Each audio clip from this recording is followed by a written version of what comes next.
আমি খুনি ইউনূসকে অবাঞ্ছিত ঘোষণা করার জন্য এসেছি।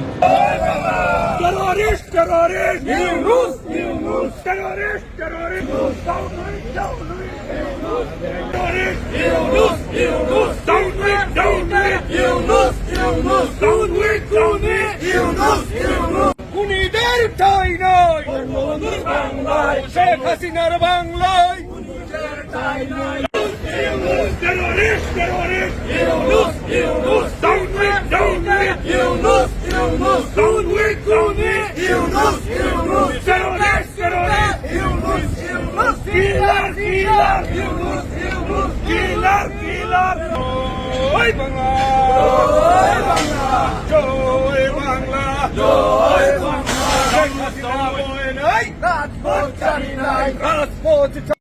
আজকে কি কারণে কোন তাড়না থেকে এখানে এসেছেন এবং আপনি যুক্তরাজ্যে কবে আসলেন?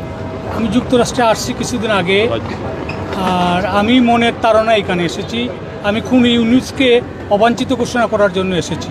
কারণ আপনারা জানেন বিগত 5 তারিখের পরে বাংলাদেশ আওয়ামী লীগের প্রতিটি কর্মীর উপর কীভাবে অত্যাচার জুলুম চালিয়েছে তার প্রতিবাদ করতে, এবং তার প্রতিবাদ হিসাবে আমি খুনি ইউনূসকে এদেশ থেকে বিতাড়িত করতে আমার এই আজকের এই অবস্থান। আপনারা জানেন যে বাংলাদেশ আওয়ামী লীগের, যুবলীগ, ছাত্রলীগের বিভিন্ন কর্মীর বাড়ি আক্রমণ করেছে, অনেককে হত্যা করেছে, অনেক পুলিশকে হত্যা করেছে। তার প্রতিবাদ করতে আজকে এসেছি, তার প্রতিশোধ নিতে আজকে এসেছি।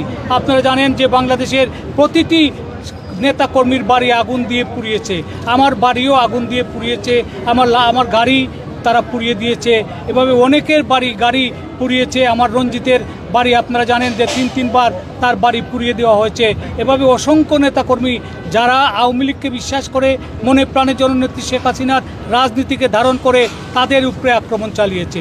যারা প্রতিবাদ করার মতো ক্ষমতা রাখে, যারা প্রতিরোধ করার মতো ক্ষমতা রাখে, তাদের বাড়ি আক্রমণ করা হয়েছে। তাদেরকে যদি থামিয়ে দেওয়া যায় তাহলে বাংলাদেশ আওয়ামী লীগের আমার জননেত্রী শেখ হাসিনার মেরুদণ্ড এবং হাত ভেঙে যাবে, এটা তারা ভেবেছিল।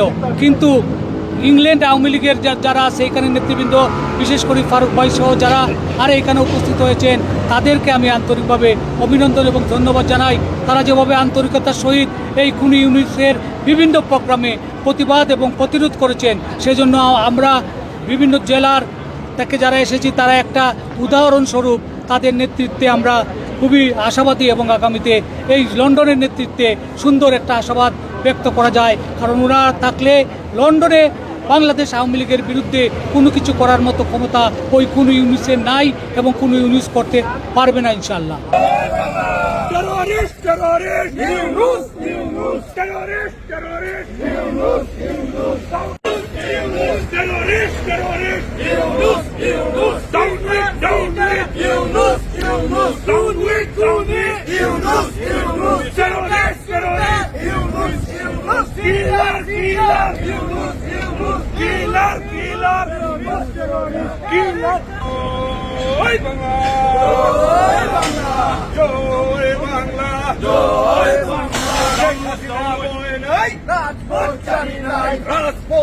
খুনিদের ঠাঁই নয় শেখ হাসিনার বাংলায়।